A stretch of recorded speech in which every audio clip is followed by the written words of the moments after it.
বোন, তোমাদের কিছু বাস্তব কথা বলি। পুকুরের পানি সবাই ব্যবহার করে, কিন্তু কেউ খায় না। আলু সবার সাথে মিশে, কিন্তু সবাই খেতে পছন্দ করে না। মিষ্টির দোকানে এমনি মাছি বেশি থাকে, ওইটা দোকানদারের অ্যাটিটিউড না। খোসা সহ একটা কলার দাম 5 টাকা। ঠিক ওই কলার যখন খোসা ফেলে দিবে, তখন ফ্রি দিলেও কেউ নিবে না। তখন এটা মশা মাছির খাবার হবে।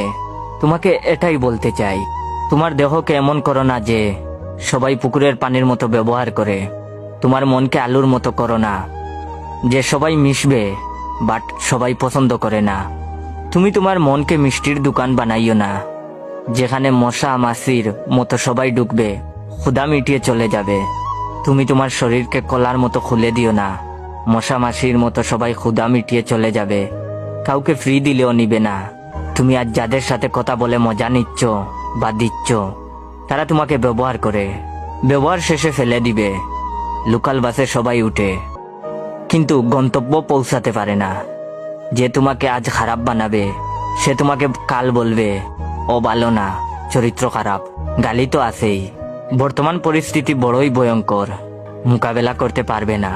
আমার কথায় খারাপ লাগলে নিজের আপন ভাই মনে করে ক্ষমা করে দিবেন।